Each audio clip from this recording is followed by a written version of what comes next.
अस्सलाम वालेकुम viewer, welcome to my YouTube channel. तो आज हम इस वीडियो में डिस्कस करते हैं टाइप ऑफ स्ट्रक्चर आइसोमर और टाइप ऑफ कंस्टिट्यूशनल आइसोमर्स। इससे पहले वीडियो में हमने आइसोमेरिज्म और इसके टू टाइप्स जो है कंस्टिट्यूशनल आइसोमेरिज्म और structure isomerism and stereo isomerism के बारे में डिटेल के साथ वीडियो बनाया है। तो आज हम कंस्टिट्यूशनल आइसोमर्स के जो 5 टाइप्स है इनमें से हम इस वीडियो में इन 3 टाइप्स को डिस्कस करेंगे और इसके जो 2 टाइप्स है वो हम अगले लेक्चर में डिस्कस करेंगे। तो चलो स्टार्ट करते हैं। Type of constitutional isomerism. तो इनके 5 टाइप है। एक को हम चेन आइसोमेरिज्म कहते हैं, position isomerism, functional group isomerism और इसके मेटामेरिज्म एंड टाटोमेरिज्म, ये और 2 टाइप्स है। लेकिन इस वीडियो में हम ये डिस्कस करते हैं चेन आइसोमेरिज्म। कौन से आइसोमेरिज्म होते हैं? Those isomerism which have same molecular formula.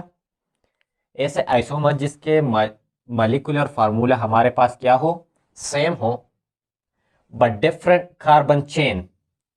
किसी भी 2 कंपाउंड का मॉलिक्यूलर फार्मूला सेम हो लेकिन इसमें जो कार्बन चेन होता है वही डिफरेंट होता है, तो इस टाइप ऑफ आइसोमेरिज्म को हम चेन आइसोमेरिज्म कहते हैं। क्योंकि कल वाले लेक्चर में हमने डिटेल के साथ स्टडी की थी कि कॉन्स्टिट्यूशनल आइसोमेरिज्म ऐसे आइसोमेरिज्म होते हैं जिसके मॉलिक्यूलर फार्मूला तो सेम होता है लेकिन जो अरेंजमेंट ऑफ एटम होता है वो डिफरेंट होता है। तो चेन आइसोमेरिज्म में भी मॉलिक्यूलर फार्मूला तो सेम होता है लेकिन जो डिफरेंट कार्बन चेन है। एग्जांपल नंबर 1 हमारे पास है एन ब्यूटेन और आइसोब्यूटेन। इसमें अगर देखा जाए तो एक कार्बन दूसरे कार्बन के साथ अटैच है, यानी एक कार्बन मैक्सिमम 2 कार्बन के साथ अटैच है। यहाँ पर स्ट्रेट चेन जो है हमारे पास ये आता है। स्ट्रेट चेन हमारे पास 4 कार्बन कंपाउंड है। लेकिन यहाँ पर अगर देखा जाए तो ये हमारे पास क्या है, आइसोब्यूटेन है, यानी दोनों का मॉलिक्यूलर फार्मूला सेम है। मतलब क्या, अगर आप कार्बन काउंट करें तो कार्बन की तादाद 1 2 3 4 1 2 3 4, यानी दोनों में क्या है, पावर है। इस तरह हाइड्रोजन की तादाद अगर काउंट करें 3 + 3 6 + 1 7 + 3 10। इस तरह 3 + 2 5 5 4 2 7 + 3 10। तो हाइड्रोजन की तादाद भी क्या है, 10 है। तो ये मॉलिक्यूलर फार्मूला जो है ये दोनों कंपाउंड का सेम है लेकिन इसमें जो अरेंजमेंट हुआ है डिफरेंट हुआ है, यानी इसमें जो कार्बन चेन हम सेलेक्ट करते हैं तो यहाँ पर हम ये कार्बन वाला सेलेक्ट करते हैं जिसमें कार्बन की तादाद 4 है। लेकिन यहाँ पर जब हम सेलेक्ट करते हैं तो ये हमारे पास स्ट्रेट चेन आता है और इसमें कार्बन की तादाद कितने हैं, 3 है। तो इसलिए इस आइसोमेरिज्म को हम चेन आइसोमेरिज्म भी कहते हैं, यानी ऐसे आइसोमेरिज्म को हम चेन आइसोमेरिज्म कहते हैं। अगर दूसरे एग्जांपल की तरफ आते हैं तो ये हमारे पास क्या है, अल्केन है। अल्केन में हमारे पास पेंटेन है, इसको हम आइसोपेंटेन कहते हैं। आइसो हम तब यूज़ करते हैं, आइसो हमारे पास एक प्रीफिक्स है। आइसो हम तब यूज़ करते हैं जब कोई भी एक कार्बन 3 कार्बन के साथ अटैच होता है। तो यहाँ पर अगर देखा जाए तो यहाँ पर ये कार्बन इस कार्बन और इस कार्बन के साथ अटैच है, यानी एक कार्बन 3 कार्बन के साथ अटैच है, इसलिए इसको हम आइसोपेंटेन कहते हैं। या इसके अलावा अगर हम इसके नोमेनक्लेचर करते हैं तो ये इन साइड से कार्बन नंबर 2 पर अटैच है ये मिथाइल ग्रुप, तो इसको हम 2 मिथाइल ब्यूटेन भी कहते हैं। लेकिन अगर यहाँ पर देखा जाए तो ये भी हमारे पास पेंटेन है लेकिन इस पेंटेन को हम न्यू पेंटेन कहते हैं। न्यू हमारे पास भी प्रीफिक्स है। न्यू हम तब यूज़ करते हैं जब कोई भी कार्बन 4 अदर कार्बन के साथ अटैच हो, यानी ये अगर यहाँ पर देखा जाए तो कार्बन इस कार्बन के साथ, इसके साथ, इसके साथ और ये चारों कार्बन के साथ अटैच है, इसलिए हमको न्यू पेंटेन कहते हैं। इसको एक दूसरा नाम भी कहते हैं जब हम कोई आयोफेक नोमेनक्लेचर करते हैं तो ये अगर हम इस साइड से नंबर दें तो 2 पोजीशन पर 2 2 डाई, जो 2 मिथाइल अटैच है इसलिए 2 2 डाई मिथाइल प्रोपेन भी कहते हैं। तो इसमें जो कार्बन चेन होता है वही डिफरेंट होता है, इसलिए इसको हम चेन आइसोमेरिज्म कहते हैं। ठीक है। इसके अलावा ये बात आपको नोट करना है एमसीक्यूज के लिए कि chain isomerism is also called skeletal isomerism, क्योंकि यहाँ पर जो कार्बन स्केलेटन होता है वही चेंज होता है और इस कार्बन स्केलेटन की वजह से इसको हम चेन आइसोमेरिज्म कहते हैं। ठीक है। तो ये था चेन आइसोमेरिज्म। अब पोजीशन आइसोमेरिज्म की तरफ आते हैं कि पोजीशन आइसोमेरिज्म कौन से आइसोमेरिज्म होता है।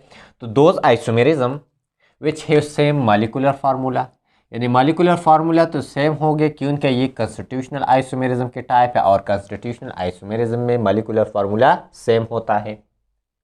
लेकिन किस वजह से डिफरेंट होता है, but different position of functional group, यानी फंक्शनल ग्रुप का जो पोजीशन है वही चेंज होगा, वही डिफरेंट होगा। इसी वजह से इस टाइप ऑफ आइसोमेरिज्म को पोजीशन आइसोमेरिज्म कहते हैं। मतलब ये कोई भी टू कंपाउंड होगा, इन टू कंपाउंड में जो फंक्शनल ग्रुप होगा, याद रखना पोजीशन आइसोमेरिज्म के लिए फंक्शनल ग्रुप एक इस्तेमाल होता है, यानी दो कंपाउंड होगा, इन दोनों में जो फंक्शनल ग्रुप होगा वही सेम होगा। ये बात आपको नोट करना है कि इसमें जो फंक्शनल ग्रुप इस्तेमाल होता है वही सेम होता है, लेकिन इसका जो पोजीशन होता है वही डिफरेंट होता है। चलो एग्जांपल करते हैं, बहुत इजीली आपको अंडरस्टैंड होगा। अगर यहाँ पर देखा जाए तो ये हमारे पास 1 ब्यूटीन है, यानी ये अल्कीन से लिया गया है और अल्कीन में कार्बन कार्बन के दरमियान डबल बॉन्ड होता है।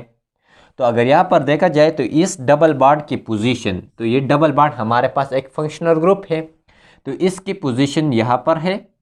लेकिन अगर इस कंपाउंड यानी ये ऑर्गेनिक कंपाउंड में देखा जाए तो यहाँ पर जो पोजीशन है ये यहाँ पर है, यानी अगर इसको हम आईयूपैक्स सिस्टम में नेमिंग देते हैं आईयूपैक्स सिस्टम में, तो इसको हम नेमिंग इस साइड यानी नंबरिंग इस साइड से देते हैं क्योंकि कार्बन का जो फंक्शनल ग्रुप का जो पोजीशन है इस साइड को के करीब है, तो इसको हम 1 ब्यूटीन कहते हैं, लेकिन इसको हम 2 ब्यूटीन कहते हैं।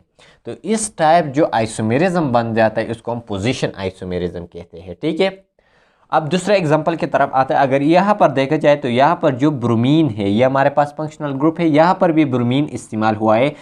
इस ब्रोमीन जो कार्बन नंबर 1 को अटैच है इसलिए उसको हम 1 ब्रोमो पेंटेन कहते हैं।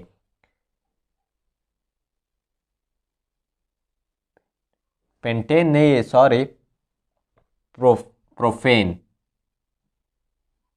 पेंटेन हम 5 को कहते हैं, लेकिन पेंटेन हम 5, लेकिन प्रोपेन, सॉरी, प्रोपेन, इसको हम 1 ब्रोमो प्रोपेन कहते हैं और इसको हम 2 ब्रोमो प्रोपेन कहते हैं। ठीक है, यानी 3 कार्बन कंपाउंड है इसलिए इसको हम 1 ब्रोमो प्रोपेन कहते हैं और इसको हम 2 ब्रोमो प्रोपेन कहते हैं। तो इसमें जो पोजीशन ऑफ फंक्शनल ग्रुप है वही डिफरेंट है। इसी तरह थर्ड एग्जांपल की तरफ आते हैं। तो यहाँ पर अगर देखा जाए तो इस यहाँ पर ये हमारे पास एक क्लोरोबेंजीन है। ये जो मैंने ब्लू से जाहिर किया ये हमारे पास क्लोरोबेंजीन है, लेकिन यहाँ पर जो क्लोरीन अटैच हुआ ये हमारे पास एक फंक्शनल ग्रुप है, इसलिए उसको हम आर्थो, इस पोजीशन को हम आर्थो कहते हैं, इसको हम मेटा कहते हैं। तो आर्थो डाई क्लोरोबेंजीन। लेकिन यहाँ पर अगर देखा जाए तो ये क्लोरीन मेटा पोजीशन पर अटैच है, तो इसलिए इसको हम मेटा डाई क्लोरोबेंजीन कहते हैं। तो इस टाइप ऑफ आइसोमेरिज्म को हम पोजीशन आइसोमेरिज्म कहते हैं क्योंकि इसमें जो पोजीशन होता है फंक्शनल ग्रुप का वही डिफरेंट होता है। अब आते हैं थर्ड टाइप के तरफ जो है फंक्शनल ग्रुप आइसोमेरिज्म। तो फंक्शनल ग्रुप आइसोमेरिज्म ऐसे आइसोमेरिज्म होते हैं जिसमें फंक्शनल ग्रुप डिफरेंट होता है। तो those isomerism which have same molecular formula, यानी मॉलिक्यूलर फार्मूला तो सेम होगा बट डिफरेंट फंक्शनल ग्रुप। लेकिन इन दोनों यानी कोई भी 2 कंपाउंड होगा, इन दोनों कंपाउंड का हमारे पास जो मॉलिक्यूलर फार्मूला होता है वही सेम होता है, लेकिन इसमें जो फंक्शनल ग्रुप इस्तेमाल होता है वही डिफरेंट होता है। इसलिए इस टाइप ऑफ आइसोमेरिज्म को हम फंक्शनल ग्रुप आइसोमेरिज्म कहते हैं। तो चलो एग्जांपल करते हैं। यहाँ पर मैंने 2 एग्जांपल लिया है। हमारे पास 1 है इथाइल अल्कोहल, क्योंकि 2 कार्बन कंपाउंड है और 2 कार्बन कंपाउंड को हम इथाइल कहते हैं, तो इथाइल अल्कोहल, या इसको हम इथेनॉल भी कहते हैं सिंपल। लेकिन अगर यहाँ पर देखा जाए तो ये हमारे पास डाई मिथाइल ईथर है। यहाँ पर जो फंक्शनल ग्रुप इस्तेमाल हुआ ये अल्कोहल है और यहाँ पर जो फंक्शनल ग्रुप इस्तेमाल हुआ ये ईथर है, यानी दोनों कंपाउंड का फंक्शनल ग्रुप क्या है, डिफरेंट है, लेकिन इसका मॉलिक्यूलर फार्मूला सेम है। कैसे? अगर मैं काउंट करूँ कार्बन की तादाद तो यहाँ पर भी कार्बन की तादाद 2 है और यहाँ पर भी कार्बन की तादाद 2 है। अगर मैं काउंट हाइड्रोजन की तादाद, तो यहाँ पर हाइड्रोजन 3 + 2 5 + 1 6 इस 3 + 3 = 6। लेकिन अगर हम ऑक्सीजन की तादाद काउंट करें तो यहाँ पर भी 1 है, यहाँ पर भी 1। तो इन दोनों का जो मॉलिक्यूलर फार्मूला है वही तो सेम है, लेकिन इसमें जो फंक्शनल ग्रुप इस्तेमाल हुआ है वही डिफरेंट है, इसलिए इसको हम फंक्शनल ग्रुप आइसोमेरिज्म कहते हैं। दूसरे एग्जांपल लेते हैं। हमारे पास एसीटोन है, acetone CH3C double bond OCH3। यहाँ पर जो फंक्शनल ग्रुप इस्तेमाल हुआ यह हमारे पास क्या है, कार्बोनाइल फंक्शनल ग्रुप है। लेकिन अगर दूसरे कंपाउंड में देखा जाए तो यहाँ पर जो फंक्शनल ग्रुप इस्तेमाल हुआ ये अल्डिहाइड है। लेकिन दोनों का मॉलिक्यूलर फार्मूला सेम है। अगर इसमें आप कार्बन की तादाद, हाइड्रोजन की तादाद और ऑक्सीजन की तादाद काउंट करें तो वही सेम नंबर्स का आते हैं। तो इसलिए इस टाइप ऑफ आइसोमेरिज्म को हम क्या कहते हैं, फंक्शनल ग्रुप आइसोमेरिज्म कहते हैं। तो ये था कंस्टिट्यूशनल आइसोमेरिज्म। अगर आप स्क्रीनशॉट लेना चाहते हैं तो स्क्रीनशॉट लीजिए, क्योंकि मैंने बहुत अच्छी तरह पहले से ही बोर्ड पर बनाया हुआ है, ताकि इससे आपका जो टाइम है वही बचत हो जाए। क्योंकि तो इसलिए जो लोग इस चैनल पर नए हैं, चैनल को सब्सक्राइब कीजिए, लाइक कीजिए और अपने दोस्तों के साथ शेयर कीजिए। और इंशाल्लाह इसके अगले लेक्चर में हम इसके जो 2 टाइप है उसको हम डिस्कस करेंगे। Thank you.